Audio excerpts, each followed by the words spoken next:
year you hear this wonderful call and you don't know where it is, and you look up and there you see maybe 60, 100 sandhill cranes circling around high up in the sky, and then they take off mostly to the southeast on their way south. And they're so beautiful. Oh, yes, they are. And people are aware of them now.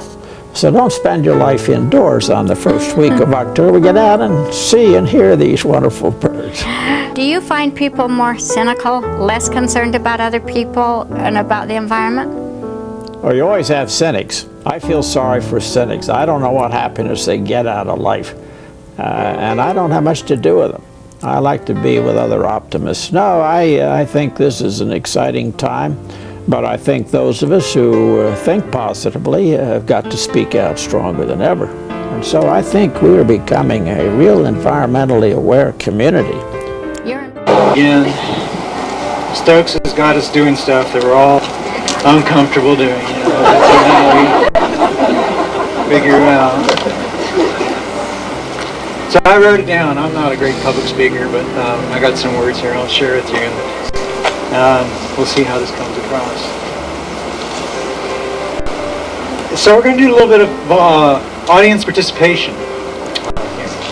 And do you remember, you know, all of you, I want you to raise your hands. Do you remember, how many of you remember, not do, how many of you remember Alan's voice on the telephone, okay? Or, you know, keep them up. Or you're at this meeting somewhere, okay?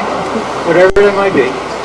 And Stokes finds you. And he kind of works his way over there, you know, right?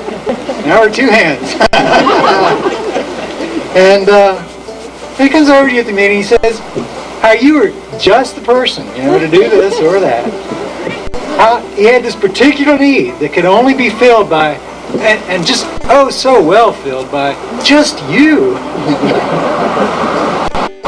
You remember how you couldn't resist? Even though you knew that, well, here goes another 100 hours, you know, or another $100, okay, to another of the endless causes that Alan and Alice championed, okay. He was right, you know. Those causes were good causes, and our help was needed. And we were just the right person to do whatever it was he was looking to have done. Other people could probably have done it too, but inside each one of us, we knew that I should step up and do this thing, whatever that might be. Today, we once more gratefully accept their donation.